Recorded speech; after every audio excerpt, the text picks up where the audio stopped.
let's get into what we're going to talk about today. Now, today I think that we really have to me, this very much looks like Heinlein was right? Heinlein, in his prediction on what would happen in the 20th century in the book Starship Troopers, I think is actually completely right. And I think what we've seen with Joe Biden is what he described as the revolt of the scientists.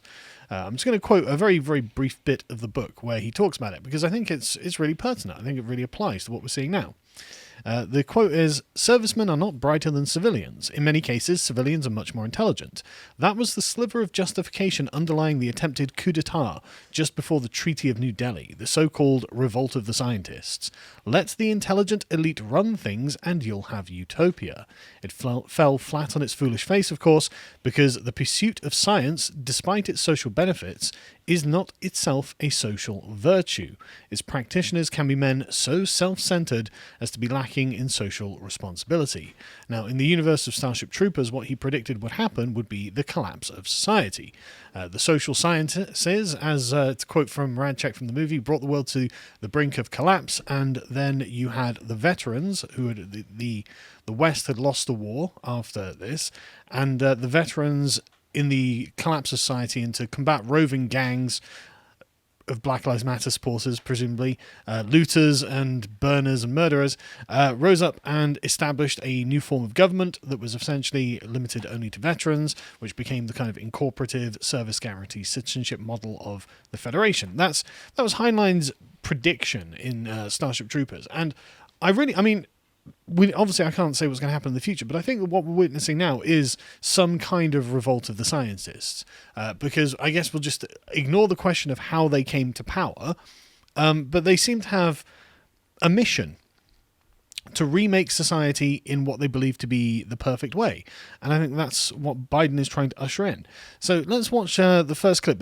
Pay attention to this is just to highlight this came from Biden's inauguration or swearing in of presidential appointees, which he did, of course, in a virtual ceremony done by Zoom. Right, so set the scene. It's not people in a room. It's not people holding their hands up or anything like that. It's people via a Zoom call, which couldn't be more perfect for this kind of setup. But pay attention to what the sort of things that they're saying.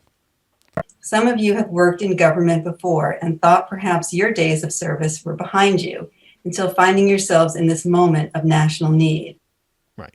So and some of these people are new, obviously, but there's a long contiguous sort of nature of cooperation and working together with these people. But notice the moment of like dire national need. Right, that is important because they have the reporting has been that Biden's entering office with 4 crises that he has to address. Like one of them being the coronavirus, which is what we're going to have to talk about in a minute, instantly. But obviously, systemic racism and international chaos because of Trump pulling out of various like international deals, climate crisis, and blah blah blah. Right, so they have arrived at this point thinking that essentially they are here to save the world. They're here to save America, the American people, and the world itself, which is a pretty grandiose thing to imbue yourself with, a mission to imbue yourself with when you're going forward and into doing these things. Right, let's watch clip 2. Having worked in government, I know that no public servant does this work alone. So I would like to welcome and acknowledge the friends and family of all our appointees who will support the work ahead.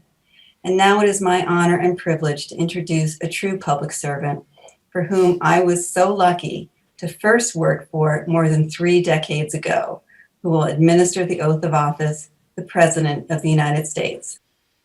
Right. So it's a big club and you ain't in it. It's also a very old club and they've all worked together for a very long time.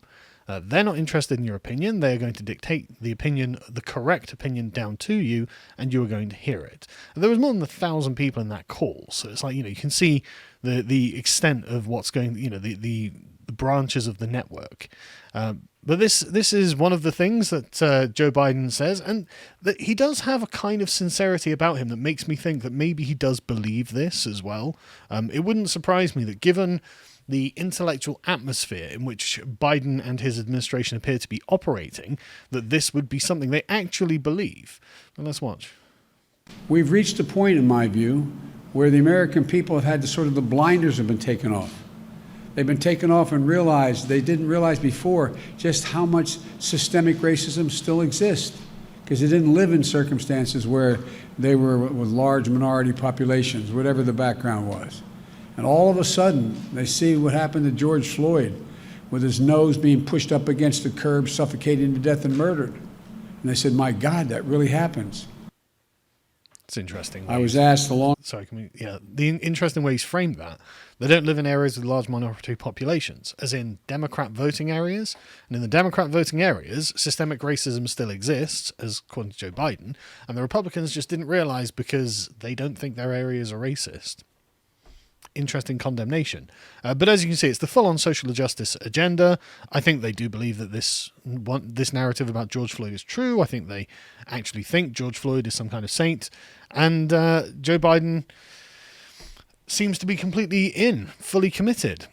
This I found to be an entertaining clip to tell you about the kind of just the things that are just on his mind, right? Just the way he'll just, I've got an anecdote for you.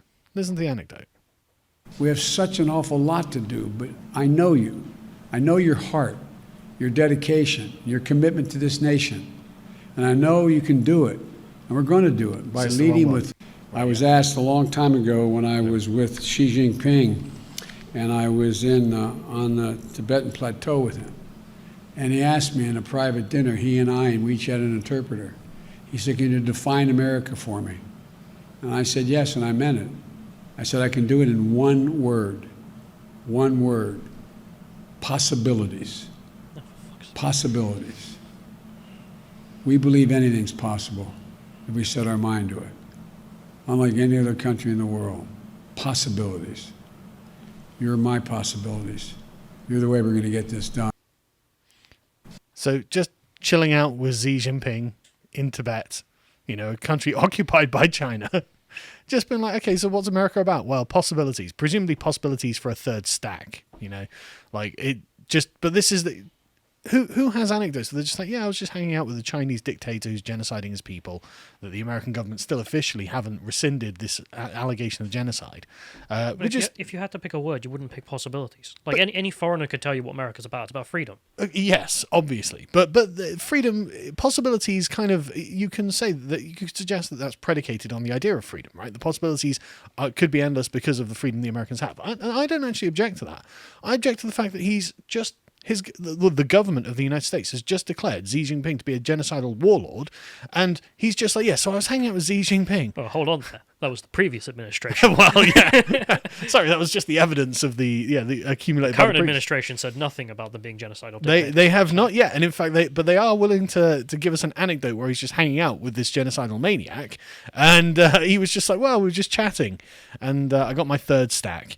But yeah, so the thing that I find very interesting about that is I imagine if Winston Churchill had just been inaugurated as Prime Minister, and he was just like, so I was hanging out with Adolf Hitler, and he was like, what's Britain about? And I was just like, well, possibilities, and it was like, that was just really interesting. We were hanging out in occupied Paris, and it's like, what's Britain about? And it's like, Neville Chamberlain. Neville Chamberlain, actually hung out with him. Yes. Yeah.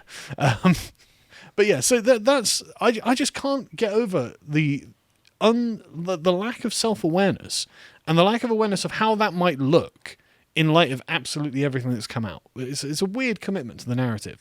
But let's go for the last clip I pulled out of this, because this one was the one that everyone was like, what about? We have such an awful lot to do, but I know you. I know your heart, your dedication, your commitment to this nation. And I know you can do it. And we're going to do it by leading with one core American value: humility and trust, collegiality, diversity, competency, and family. And I want to thank your families for the sacrifices.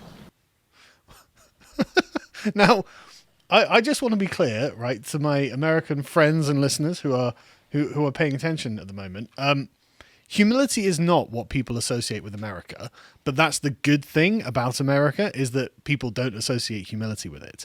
The thing I like about America is the boldness in the values of freedom and liberty and constitutionalism. These things are America's great gift to the world. These are what are great about America and what actually makes America exceptional. And you've seen him already claiming that America is exceptional in its possibilities, and it is because of this lack of humility that America is able to do this. But I mean, it's not a country I'd exactly call humble. But notice how, like, this, that doesn't sound like America, does it? Right? That sounds like someone from the European Union talking.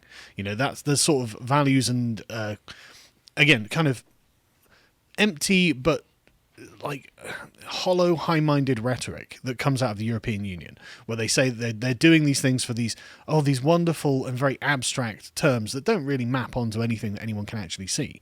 And again, like you've seen what is essentially like a group of experts, the professionals, the scientists who are promising us utopia. As Heinlein said, I don't think we're going to get it. But he's also going to be doing some enforced tolerance. Like one of the things that got widely reported here is that Biden told staff he would fire them on the spot if they showed disrespect to colleagues. It's like, dude, you're calling half the country white nationalists at the moment. Like, what do you consider to be disrespect? But yeah, so obviously core American values, humility and trust, and enforcing tolerance, which is actually, again, not really what I would consider to be American values at all. But the point is, it is a big club, and you ain't in it, as George Carlin said. And the way that this was, I think, most brought home to me, or at least one of them, was the way that Fauci addressed the press when they were like, oh, welcome back, Dr. Fauci, because he kept having to lock horns with Trump because Fauci would say something technocratic and Trump would say something heroic. And that was essentially the two sort of impulses that were butting heads. And Trump, being the president, obviously superseded Fauci when it came to decision making. But just watch this. How much different do you feel? Less constrained? What is the, you for so many times you stood up behind the podium with Donald Trump standing behind you. That was a different feeling, I'm sure, than it is today. Can you talk a little bit about how you feel kind of released from what you had been doing for the last year? Yeah, but you said I was joking about it. I was very serious about it. I wasn't joking. Still having a big laugh. They just don't care. No mask? No mask. Having a big joke. I mean, that's federal property. I'm pretty sure he should be wearing a mask. There was a mask mandate, which we'll get to in a minute. Small room as well, that press room. Small room as well, yeah. But the point is, the press and the administration will know each other. They've all worked with each other. Doubtless, many of them were involved in Hillary Clinton's campaign, flew on her jet as her personal press corps, and they're glad that Fauci's back, and they know how Fauci feels. You felt oppressed by Donald Trump, didn't you, Dr. Fauci? He's like, ha, I wasn't joking about it either. Ha, ha, ha. Great. And so I think that the kind of mania that the scientists are going to be engaging in has been accurately summarized by Richard Dawkins, which is just, I posted this to my Telegram. I mean, I like Richard Dawkins. I like the fact that he was prepared to stand up to feminists and stuff. But since Trump got into office, like, the scientists have found themselves in an insane, deranged position, right? Look at what he said here. The US president has the single most important job in the world. Today we wake up to a hugely better, brighter, more hopeful world with a president who, whatever shortcomings may emerge, is at least not a lying, self-enriching, vain, lazy, incompetent, unqualified scoundrel. Every single thing that he said there applies to Biden, and I can tell you why, right? He's not lying. Yes, he is. He's openly lying. He's lied about lots of things. I mean, do we need a list? Do we need a list of, I didn't do anything in Ukraine. I mean, he said he wasn't going to ban fracking in Pennsylvania, and I believe that he's done that, or he plans to do that. And it's like, now he's in office, he's given his word that, yes, don't worry, I will. Yeah, exactly. Okay. So it's not like we don't have enough examples of Joe Biden lying. There's probably web pages where it's self-enriching. Yep, no, self-enriching. That's an interesting one, because that's something Trump isn't. He's lost money while in office. Joe Biden, over his many, many years, has only gained in office. Well, exactly. I mean, we know that he's the big guy that Hunter Biden was getting 10% for. He got his 2 stacks, and that bought him a massive private jet. So the idea that Biden hasn't self-enriched while in office, not just him, but his family. Remember the board of Burisma that Hunter Biden's on, the fact that he got $3.5 million from the mayor of Moscow's wife for reasons unknown, and of course the millions that he got from China, as Tony Bobulinski told us, Hunter's business partner. We know that he has been entirely self-enriching, right? Well, his salary as a senator and congressman and blah blah blah does not pay for that plane. No, Or it does not pay for that plane. Vain, well, I mean, I don't Both want of them are. I don't really care. Yeah, but I don't really care. But I mean, a person who isn't vain doesn't get hair implants. Sorry, but you lost all your hair back in your 40s, Mr. Biden. What's this bit on the top going, and it's all bald at the back, but he's, had an implant in the front. So don't give me the not vain. That is vanity. I'm not even judging. One day I'll probably get hair implants myself. But don't say that it's not vain, right? Lazy, man. Look at Biden's campaign. Look at Biden's presidential campaign. But I don't even think that's Nothing. laziness. That's just seniality. Hey, it's laziness, right? If you can't go out, Trump is almost as old as Biden. Yeah. He was pounding But the dirt. lazy would mean you'd be able to do it and then don't out of choice. So I'm not even sure if he could. No, I think that we've got to assume that Biden could. Otherwise, why were they even running him? Been taking Alex Jones's male vitality pills. Exactly, and he just didn't. There's no reason. And the thing is, why wasn't Kamala Harris out pounding the beat then? Lazy. That's why. Unless, of course, they knew something we didn't know in advance. But incompetent and unqualified, we can just summarize those as Joe Biden's and the lying thing as well. Oh, in fact, the lazy thing. There are so many things, like him stealing speeches and stuff like this. Like there are so many things. But yeah, incompetent and unqualified. Joe Biden lying about his qualifications. Oh, I came top of my class in as a lawyer, and then the whatever school it was just came out and said no, he didn't. He was basically at the bottom. He just was just not true. He's incompetent. He is unqualified, or basically I love unqualified. the last one, scoundrel. So very British upper class, isn't it? It The is. scoundrel has made it into the office. But I think after all of these things that we've managed to point out, I think that person qualifies as a scoundrel, without a doubt. So the idea that Richard Dawkins thinks that these things don't apply to Joe Biden is insane. And we've seen the same sort of derangement with Sam Harris. Yeah. Oh My God. Yeah. Sam Harris.